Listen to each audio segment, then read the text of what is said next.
우리 인간이 살아가는 데 있어서 중요한 것이 여러 가지가 있겠지만 그 중에 제일은 사랑일 것입니다. 성경에서도 말하는 것처럼 많은 은사들이 있지만 그 중에 제일은 사랑이다. 요한일서가 말하는 하나님은 사랑의 하나님이십니다.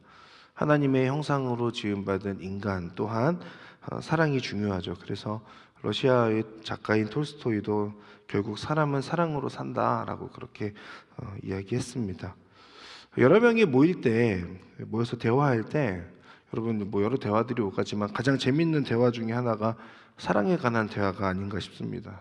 누구와 누구가 사귄다더라라던가 혹은 이상형이 누구냐라고 대화를 하기 시작하면 시간 가는 줄 모르고 우리가 즐겁게 웃으며 대화를 하죠. 또는 어떻게 만났고 어떻게 결혼하게 됐는지 뭐 이런 내용들도 궁금해 하시는데 정작 결혼해서 어떻게 살고 있는지는 별로 궁금해 하시지 않더라고요.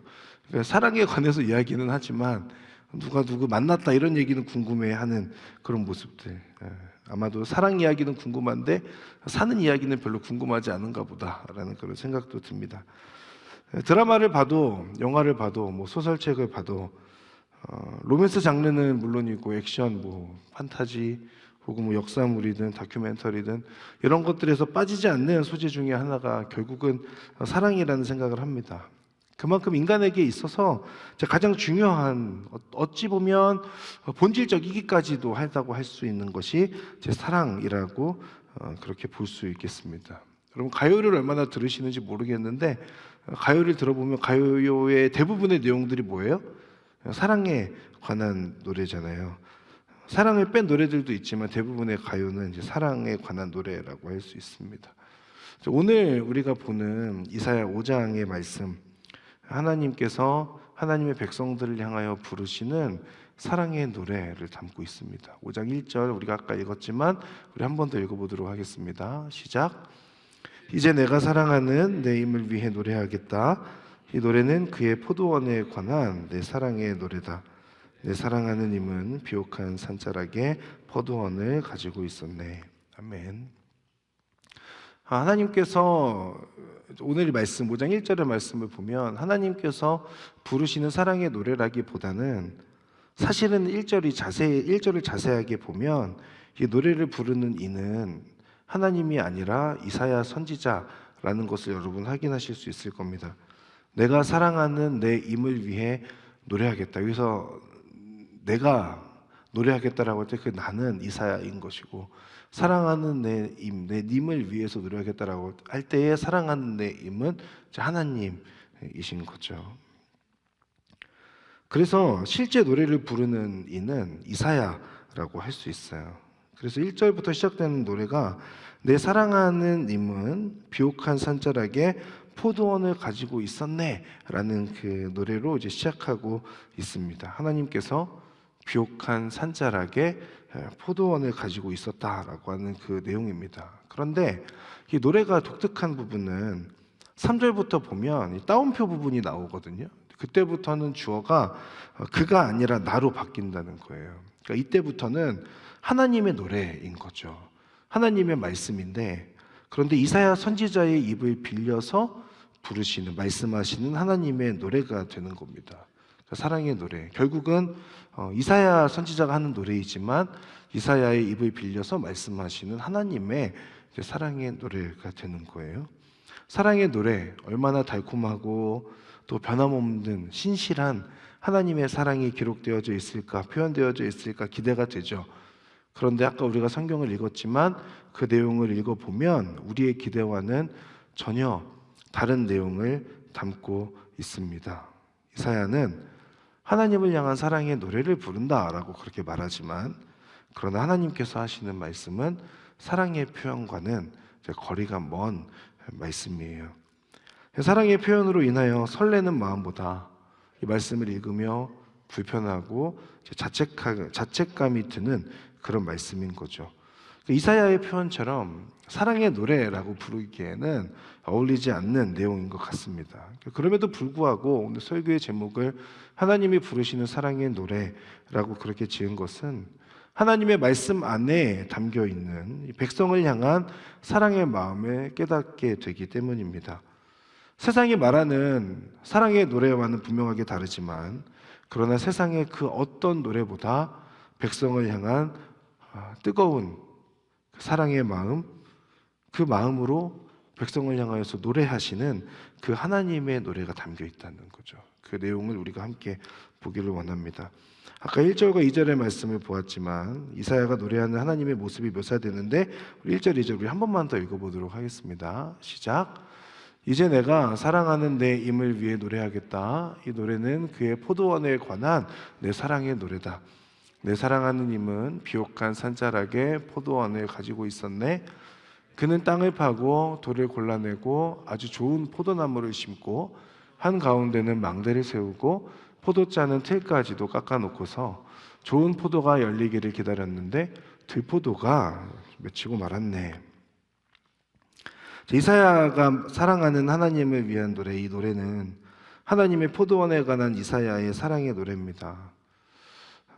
그러면서 이어지는 그 내용이 사랑하는 하나님께서 포도원을 어떻게 가꾸셨는지 그 부분을 설명하고 있습니다. 1절에 가서 보면 내 사랑하는 님은 비옥한 산자락에 포도원을 가지고 있었다 라고 말하고 있어요.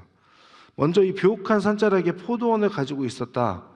이스라엘 땅의 대부분이 물을 머금고 있기에 어려운 석회암 지대인데 그런데 포도원이 위치한 곳은 비옥한 산자락이라고 그렇게 말씀하고 있습니다. 그 비옥한 산자락에 포도원을 갖는 것은 그렇게 쉽게 가능한 것은 아니었다 그래요. 쉽게 얻을 수 없는 땅이었다는 거죠. 이곳저곳 땅을 찾아보고 포도를 재배하기에 가장 좋은 땅이 어디인가 그것을 살펴본 이후에 그 땅을 찾아보고 그러다 보니까 산자락까지 가서 이제 그곳에 포도원을 만들게 되었다라는 말씀을 지금 하고 있는 겁니다. 그리고 나서 2절에 가서 보면 땅을 파고 돌을 골라내고 한가운데는 망대를 세우고 포도짜는 틀까지도 깎아 놓았다라고 그렇게 말씀하고 있습니다. 비옥한 산자락을 찾아냈어요. 포도를 심기 위해서 땅을 개간합니다. 굳어있는 땅을 파고 그리고 농사에 방해가 되는 돌들을 이제 골라내는 거죠. 들짐승이나 혹은 또 도둑으로부터 안전하게 보호하기 위하여서 한 가운데는 망대를 세워 놓습니다. 그리고 포도가 자라면 풍성한 수확이 있기를 기대하면서 포도를 짜는 틀까지도 만들어 놓아요.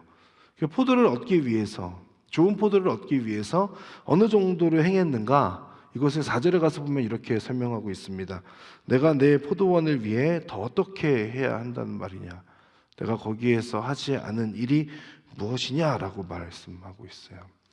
하나님께서 말씀하시기를 내가 내 포도원을 가꾸기 위해서 더 이상 어떤 것을 행할 수 없을 만큼의 최선을 다하여서 포도원을 가꾸었다라고 지금 하나님께서 말씀하고 계신 거죠. 3절부터 하나님의 말씀이라고 했잖아요.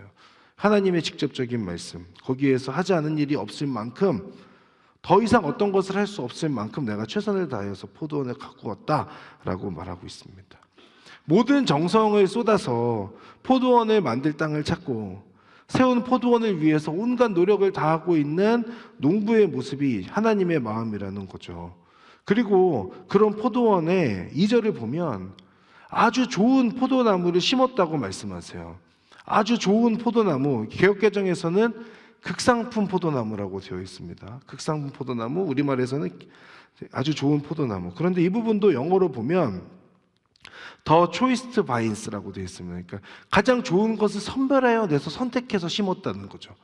가장 좋은 것, 농부가 가능한 최선의 것을, 가장 좋은 것을 선별해내고 그것을 본인이 이렇게 열심히 일군 그 땅에다가 심어놓은 그런 포도나무라는 거예요. 그런데 이제 문제가 생겼어요. 2절에 가서 보면 좋은 포도가 열리기를 기다렸는데 들포도가 맺히는 겁니다. 4절에 가서 보면 나는 좋은 포도 맺히기를 기다렸는데 왜 이렇게 들포도만 열렸느냐 하나님께서 말씀하고 계시죠. 농부가 이렇게까지 했는데 좋은 땅을 찾고 그 땅을 개간하고 좋은 종자를 가지고 와서 심었는데 그런데 좋은 포도가 아니라 들포도가 열렸다. 영어로는 배드 프루트라고 되어 있거든요. 안 좋은 열매가 맺혔다는 거죠. 나쁜 열매. 더 이상 어떤 것을 할 수 없을 만큼 많은 것을 쏟아 부었음에도 불구하고 열매는 최악의 것을 그 결과를 내고 있는 거죠. 사실 이 부분을 보면서 복음을 발견하게 됩니다. 포도원을 위해서 가장 좋은 것, 모든 것을 쏟아 부은 농부는 하나님이시잖아요. 그 하나님께서 가장 좋은 것을 주었고 개간했고 심었음에도 불구하고, 그런데 열리는 맺혔던 열매는 그 종자대로 좋은 포도가 아니라 나쁜 포도가 열렸다. 여러분, 우리가 잘 아는 말씀이 있습니다. 로마서 5장 8절. 그러나 우리가 아직 죄인 되었을 때 그리스도께서 우리를 위해 죽으심으로 하나님께서 우리에 대한 그분의 사랑을 나타내셨다. 죄인임을 아시면서도 하나님께서는 인간의 몸을 입고 이 땅에 오신 하나님이셨어요. 성자 예수 그리스도께서 죄인을 위해 죽으심으로 하나님의 사랑을 나타내셨다 말씀합니다. 하나님께서 더 이상 무엇을 하셔야 될까요? 자녀를 향한 부모의 마음은 부모를 향한 자녀의 마음에 비할 바 못 될 겁니다. 정말 모든 것을 줄 수 있는 마음이 부모의 마음이고, 그 부모의 마음에서 자녀에게 해주지 못하면 내가 하지 못하는 것보다 훨씬 더 자괴감이 들죠. 그만큼 자녀를 향한 그 사랑은 사랑이라는 단어 안에도 다 담을 수 없는 훨씬 더 큰 감정입니다. 그런데 그 아들을 대신 죽게 한다? 우리가 다 감당할 수 없는 엄청난 사랑인 거죠. 그러나 그 사랑이 선포되었음에도 불구하고 그 사랑을 모르는 척, 혹은 모르는 죄, 혹은 모르는 척하는 죄를 짓고 있는 분이 혹여나 이 자리에 계실지 모르겠습니다. 또한 그 사랑을 알고 있음에도 불구하고 최선을 다하여 들포도를 만들어내고 있는 그런 모습이 우리의 모습일지도 모르겠어요. 그래서 보네퍼 목사님 했던 말, 오늘 본문의 들포도와 같은 자를 향하여서 십자가의 은혜를 아무런 대가도 지불하려 하지 않는 값싼 은혜로 전락시켰다라고 그렇게 이야기하죠. 엄청난 은혜, 구원의 은혜를 듣고 받았음에도 불구하고 여전히 마음을 닫고 있는 완악한 고집, 구원의 은혜를 당연하게 여기며 주일에만 그리스도인으로 살아가는 위선의 모습, 구원의 은혜를 과거의 한 사건으로만 받아들이고 구원하신 분에 대한 경외함과 교통함 없이 살아가는, 나 혼자 살아도 괜찮다라고 말하는 교만함의 모습, 최고의 포도원에서 들포도를 맺는 이의 모습이라고 할 수 있습니다. 그런데 누군가는 이렇게 질문할지 모르겠습니다. 사랑은 그저 주는 것이라고 하지 않으셨나요? 사랑은 섬기는 거라고 하지 않으셨나요? 그런데 하나님은 내가 이렇게까지 사랑했는데 어떻게 너는 나에게 이럴 수 있느냐라고 말씀하신다면 그건 이미 사랑이 아니라 집착은 아닌가요? 저는 사랑을 베풀어 달라고 하나님께 요청한 적도 없는데 뭐 사랑해 주셨다고 이렇게 말하나요? 라고 생각할지 모르겠습니다. 다 맞는 말일 수 있죠.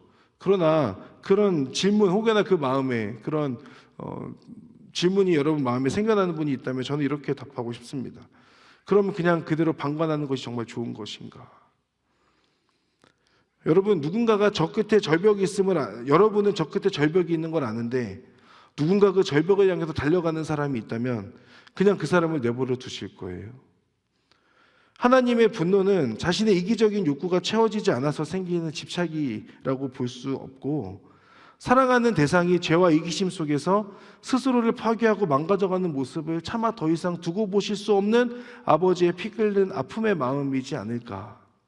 또한 사랑을 베풀어 달라고 나는 요청한 적도 없는데 왜 저렇게 말씀하시죠? 라고 생각한다면, 혼자서 사랑한다고 하시면서 저렇게 말씀하신 건 좀 아니지 않나요? 라고 생각한다면 관계가 끊어진 상태로 두실 수 없는 하나님의 마음이라고 하는 것을 우리가 알기를 바랍니다. 왜냐하면 나무에 나뭇가지가 붙어 있지 않으면 그것은 자유함이 아니라 죽음이잖아요. 그저 그냥 우리가 하나님을 떠나서 자유할 수 있다면 오케이.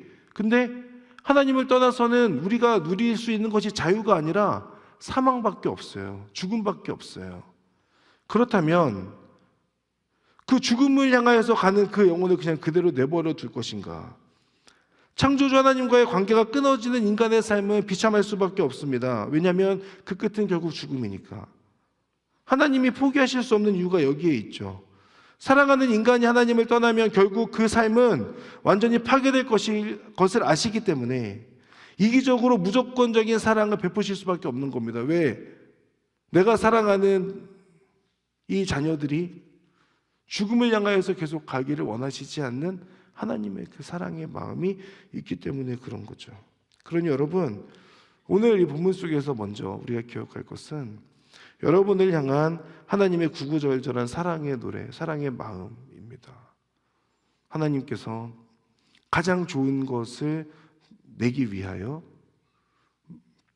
그 포도원의 주인이 포도원을 찾고 개간하고 포도를 심었던 것처럼 하나님은 가장 좋은 것, 우리가 가장 잘 이해할 수 있는 예수 그리스도라고 하는 그분을 통하여서 주님의 그 사랑을 우리에게 베풀어 주셨죠.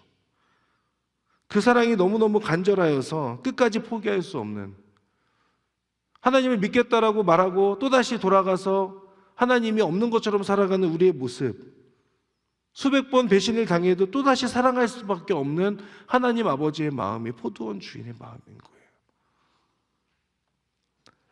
오늘 이 시간에 그 아버지의 사랑의 노래에 귀 기울이는 여러분들이 되고, 그로 인하여 하나님의 사랑이 여러분의 마음 가운데 다시 한번 새겨지는 은혜가 있기를 바랍니다. 자, 포도원을 가꾸고 좋은 포도를 심었음에도 불구하고 들포도를 생산해내는 모습을 보면서 농부는 결단을 내립니다. 5절과 6절의 말씀입니다. 우리 같이 읽도록 하겠습니다. 시작. 그러므로 이제 내가 내 포도원에 무엇을 할 것인가를 너희에게 알려주겠다.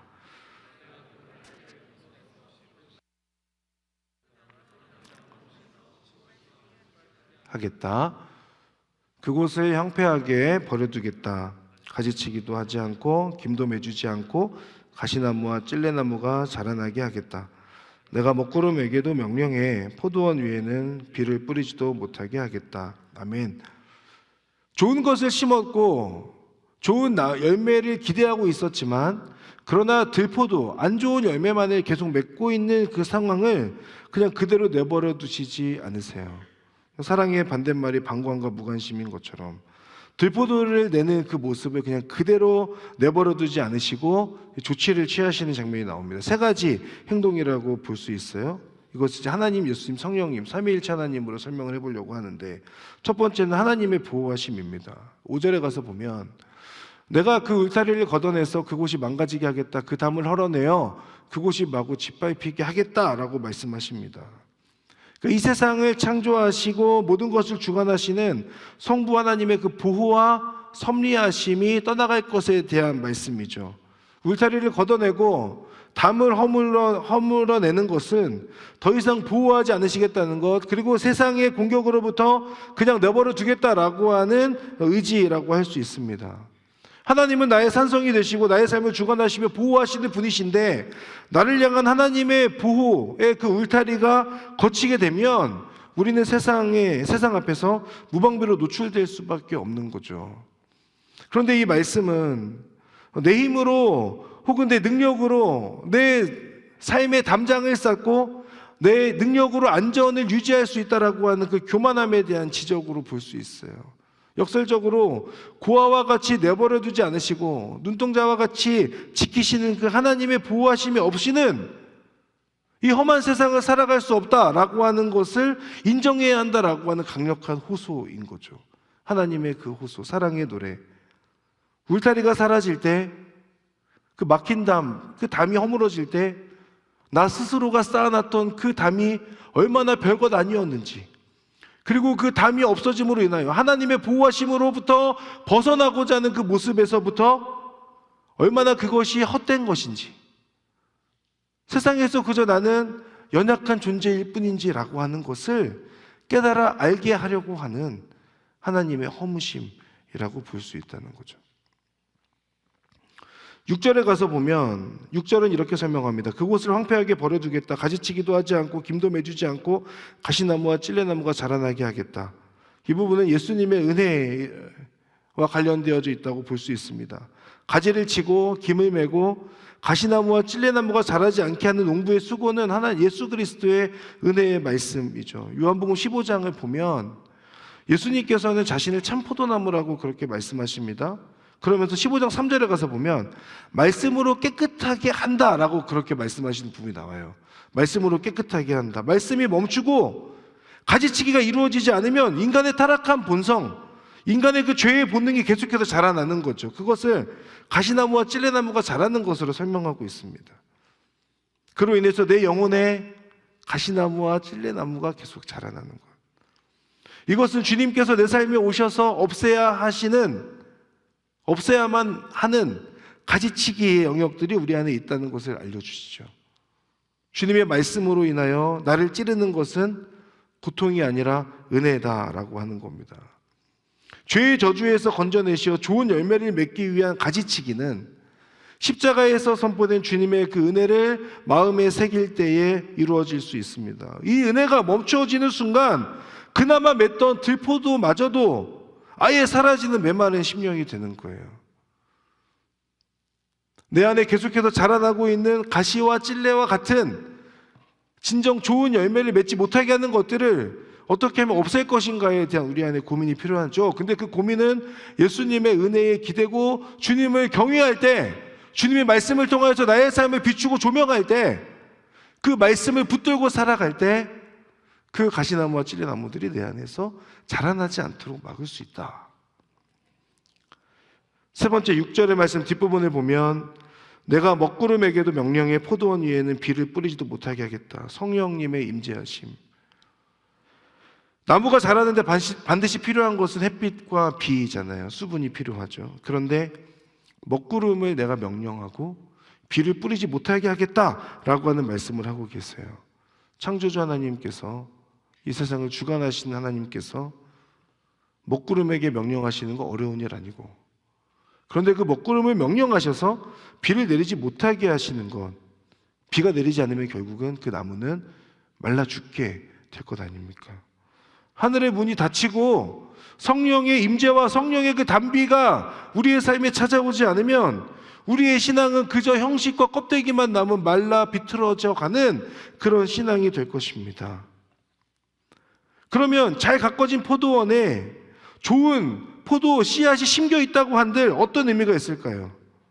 여러분, 좋은 교회, 좋은 공동체, 좋은 순에 속해 있지만 나에게 찾아오시는 성령 하나님의 임재가 없고 내가 하나님의 은혜를 경험하지 못하고 성령의 단비로 인하여 내 영혼이 그 은혜의 단비로 인하여 적셔지지 않는다면 우리는 어디에 있든지 간에 상관없이 메마른 신앙이 되는 거예요. 우리의 열매는 내 힘으로 맺을 수 있는 것이 아니라 성령의 그 임재의 단비로 인하여서 맺을 수 있는 성령의 열매다라고 하는 것을 우리가 꼭 기억해야 합니다. 그러니 성령님의 단비가 없으면 우리는 살아갈 수 없다라고 하는 것을 오늘 본문을 통해서 깨달아야 된다라고 말씀하고 계세요. 그런데 여러분, 사랑의 노래라고 하시면서 이렇게 무서운 심판의 말씀을 하시는 이유가 뭘까요? 그대로 메마른 채 내버려 두시는 것이 목적일까요? 그렇다면 굳이 심판의 말씀을 하실 이유가 없습니다. 심판의 메시지가 담겨있는 요한계시록을 읽을 때 중요한 포인트가 있죠. 그건 뭐냐면 정말 심판을 위한 말씀이었다면 굳이 미리 알려주실 필요가 없다는 거예요. 그냥 심판하시면 돼요. 그러나 심판의 말씀을 알려주시는 것은 심판을 피하라고 하는 주님의 뜻 아닙니까? 이 심판을 내가 너에게 알려준다. 그러니 지혜를 가지고 그 심판을 피할 수 있도록 준비하고 나를 의지하고 나를 붙들라라고 하는 하나님의 사랑의 마음이 담겨 있는 거죠. 오늘 본문도 동일합니다. 나를 지키시는 하나님의 보호하심이 사라지고 나를 다듬으시는 예수님의 그 은혜의 말씀이 멈추고 내 영혼을 적시는 성령님의 임재의 그 단비가 끊어지는 그 영적 가뭄의 모습을 알려주시는 것은 하나님이 없어도 괜찮고 충분히 살 수 있다고 하는 그 교만한 죄의 마음을 깨뜨리시고자 하는 하나님의 사랑의 메시지인 것이죠. 오히려 하나님이 너무너무 필요하다. 하나님이 없으면 살 수 없다. 하나님을 의지하는 삶만이 진정 생명의 삶을 살아갈 수 있다라고 하는 것을 깨닫고 다시금 사랑의 품, 그 하나님의 품으로 돌아오라라고 하는 사랑의 부르심인 거예요. 여러분, 오늘 이 말씀 속에서 이런 하나님의 사랑의 마음이 여러분의 마음에 전달되어지기를 바랍니다. 그로 인하여 하나님이 아니면 살 수 없다는, 하나님을 의지하지 않으면 살 수 없다는 그 믿음의 고백이 저와 여러분의 고백이 되기를 간절히 바랍니다. 그렇다면 이런 말씀을 포도원의 농부가 이런 말씀을 통하여서 포도원의 농부가 진정 원하는 것은 무엇일까? 7절의 말씀 같이 읽도록 하겠습니다. 7절 시작. 그렇다 만군의 여호와의 포도원은 이스라엘의 집이며 그분의 기쁨이 되는 식물은 유다 사람들이다. 그분은 공의를 기대하셨는데 오히려 피 흘림만 있다니, 정의를 기대하셨는데 오히려 울부짖음만 있다니. 아멘.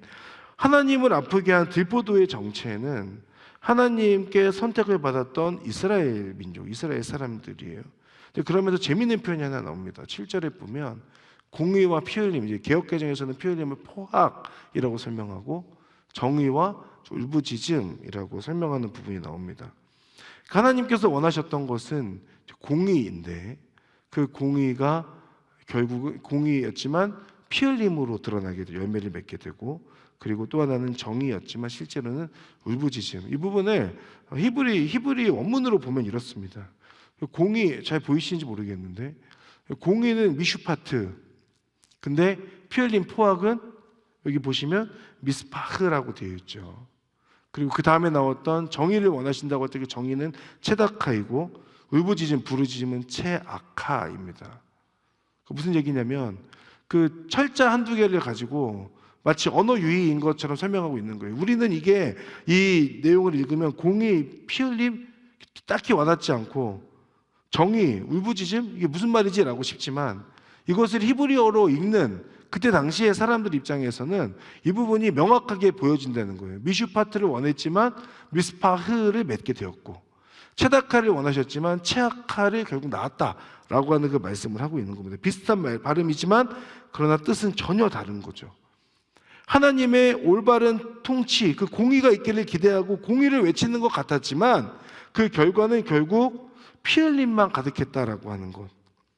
하나님은 약자를 돌보는 정의를 기대하셨지만 오히려 힘 없는 자들의 울부짖음만 가득했다라고 하는 그 말씀을 알려주고 있습니다. 그럼 이렇게 그들의 모습을 지적하심으로 원하시는 것이 무엇이었을까? 그것은 정죄하여서 너희와의 관계를 이렇게 끝내겠다라고 하는 것이 아니라 지금 너희가 지금 어떤 모습으로 살고 있는지를 깨달으라는 거예요. 그리고 돌이키라는 겁니다.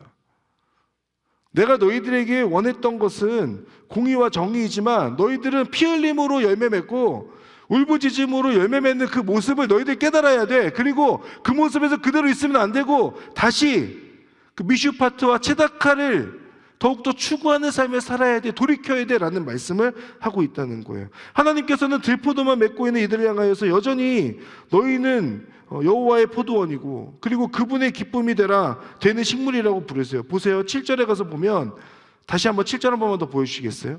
만군의 여호와의 포도원은 이스라엘의 집이고 그분의 기쁨이 되는 식물은 유다 사람들이라고 얘기했어요. 기쁨이 되는 자들, 죄로 가득한 모습이지만 그럼에도 불구하고 여전히 사랑하는 이를 향한 소유권과 애정을 분명하게 주님께서 말씀하고 계시고, 그러면서 하시는 말씀이 이건 거죠. 너희는 가시나무, 찔레나무 같은 그런 존재가 될 게 아니야. 내가 땀 흘려서 가꾸고 피 흘려서 구원한 나의 소유이고 나의 백성이고 나의 기쁨이다 라고 하는 것을 지금 알려주고 계신 거예요. 그러니 다시 나에게로 돌아오라고 하는 하나님의 사랑의 외침이 되는 거죠. 또한 아까 보였던 것처럼 공의와 피 흘림, 정의와 울부짖음, 이것은 그저 언어 유희가 아닙니다. 철자 한두 개를 가지고 다르게 표현함으로써 본질에서 어긋나 있는 모습을 지적하시는 동시에 그리고 너희들이 돌아올 수 있는 방법이 있다는 것을 알려주고 계신 거예요. 엄청나게 동떨어져 있는 것이 아니라 너희는 여전히 종교적인 모양이 있고 하나님의 백성이라고 하는 그 이름도 가지고 있으니까 이제 철자 하나만큼의 약간의 돌이키기만 하면 된다라고 하는 그 의미를 가지고 있는 거죠. 탐욕으로 물든 그 피 흘림의 모습이 있지만 다시 공의, 미슈파트로 돌아올 수 있다. 사람들을 억압하는 울부짖음, 체아카로부터 사람을 살리는 정의, 체다카로 다시금 회복될 수 있다는 것을 알려주고 계신 거예요. 그러니 예배와 삶의 방향을 다시 붙잡고 어긋나버린 그 감정과 예배의 지점을 파악하여서 돌이키라라고 하는 그 외침인 거죠. 동시에 너희는 본래 공의와 정의를 맺도록 부름받은 거룩한 존재이다 라고 하는 것을 이 언어 유희와 같은 이 부분을 통하여서 우리에게 설명해 주고 계세요. 그래서 결론적으로 하시는 말씀은 여전히 변함없는 나의 사랑을 깨닫고 지금의 모습에서부터 돌이키라는 겁니다. 마치 몸에 퍼진 암을 찾아내는 것처럼 사진을 찍고 암을 찾아내서 다시 그 생명을 살릴 수술대로 인도하시는 하나님의 말씀인 거예요. 그저 그 죄악을 지적하는 것으로 끝나는 것이 아니라 너희들의 모습을 발견하고 알아야 돼, 깨달아야 돼. 그리고 이것을 가지고 내가 너희들을 회복시킬 거야.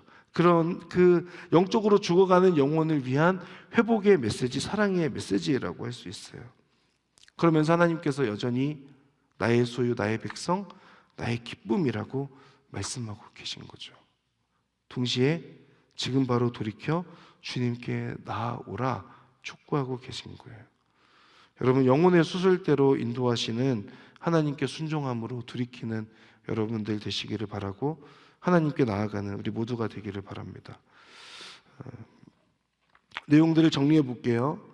하나님께서는 여러분을 위해서 아들을 죽게 하시기까지 모든 것을 쏟아 부으셨어요.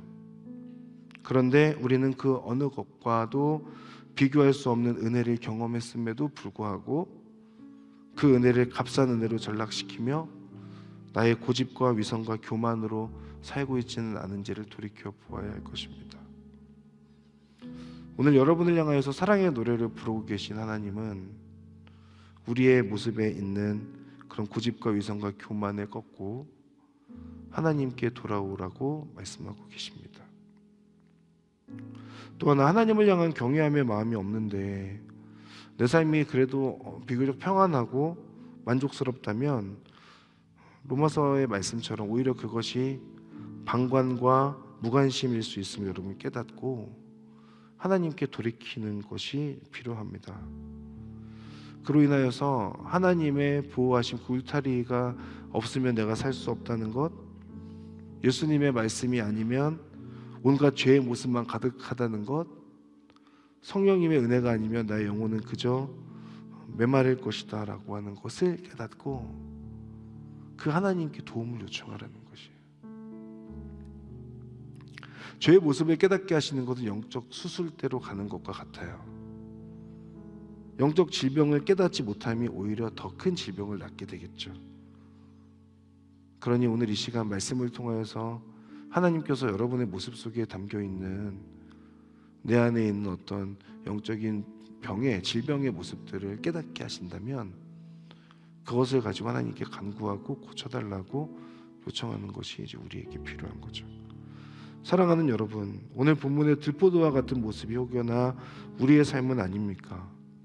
하나님의 공의와 정의를 드러내는 삶이라기보다는 그저 나를 우선하는 삶, 이기적인 삶의 모습, 그로 인하여서 하나님에 대한 경외함이 사라지고 내가 가장 최우선되는 삶을 살고 계시진 않으십니까?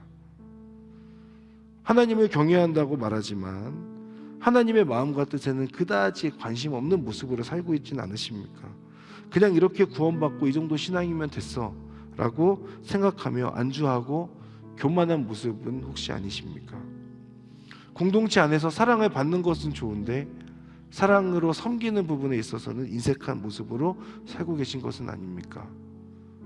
복음으로 구원을 받았음에 감사하면서 그저 그 감사를 누리기만 하고 여전히 그 복음을 모르는 사람들을 향한 무관심으로 일관하고 계신 모습은 아니십니까?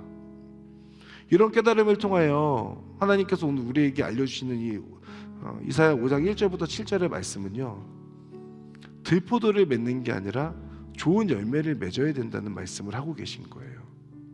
돌이킴으로 하나님 앞에 돌이켜서 하나님, 제가 지금 너무 들포도와 같은 모습이고 내 삶에 들포도로 가득한 모습이지만 지금의 모습 그대로 가기를 원하시지 않으신 하나님의 마음, 절벽을 향해 나아가고 있는 우리들 향하여서 브레이크 거시는 그 마음, 그로 인하여서 너희들은 더 이상 들포도가 아니라 좋은 열매를 맺어야 돼. 좋은 열매를 충분히 맺을 수 있는 사람들이야. 내가 그렇게 너를 여전히 붙잡고 사랑하고 있어 라고 하는 그 말씀을 붙드는 것이죠. 좋은 포도를 맺는다는 것, 하나님이 우선하는 삶일 것입니다. 하나님께서 무엇을 원하시는지 그 하나님의 공의와 하나님의 정의를 묵상하고 그것을 삶에서 살아내는 사람일 것입니다. 하나님의 뜻을 궁금해하면서 하나님의 뜻대로 살아가는 사람이겠죠. 교만한 것이 아니라 하나님이 없으면 살 수 없다는 것을 고백하는 사람일 것입니다. 사랑이 풍성하여서 내가 그저 누리는 사랑으로 끝나지 아니하고 그 사랑을 베푸는 데까지 나아갈 수 있는 사람일 것입니다. 복음의 은혜를 경험했다면 그 복음의 은혜를 나 혼자 가지고 있는 것이 아니라 온 열방을 향하여서 복음을 증거하는 데까지 나아가는 것, 그것이 좋은 포도의 모습이지 않을까요? 사랑하는 여러분, 오늘 여러분을 향한 하나님의 사랑의 노래를 기억하십시오. 하나님께서 여러분에게 그 사랑의 노래를 주시는 것, 돌이키라고 하는 것, 더 이상 들포도만 맺지 않고 좋은 포도 열매를 맺음으로 인하여 하나님께 영광 돌리라고 하는 그 하나님의 간절한 부르심이다라고 하는 것을 여러분 꼭 기억하시고, 오늘 이 시간 주님 앞에 다시 한번 믿음의 고백을 통하여서 돌이킴의 은혜가 있게 되는 시간이 되기를 주님의 이름으로 축복합니다. 우리 시간 함께 찬양하며 기도의 자리로 나아가겠습니다.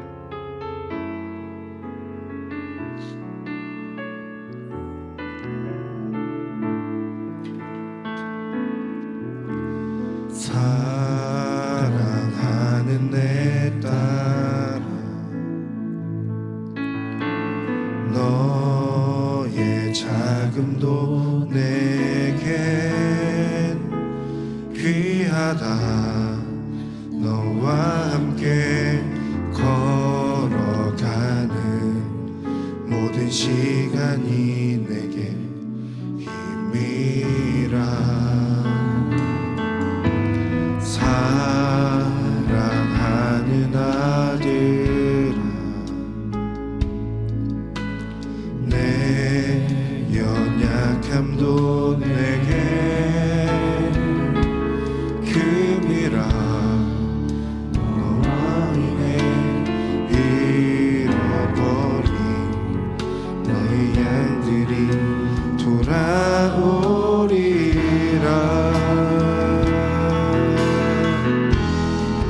조금 느린 듯해도 기다려 주겠니? 조금 더딘 듯해도 믿어줄 수 있니? 네가 가는 그 길 절대 헛되지 않으니 나와 함께 가자. 앞이 보이지 않아도 이해되지 않아도 살아내 주겠니? 너의 눈물의 기도 잊지 않고 있으니 나의 열심으로 이 조금 느린 듯해도 조금 느린 듯해도 기다려 주겠니? 조금 더딘 듯해도 믿어줄 수 있니? 내가 가는 그 길 절대 헛되지 않으니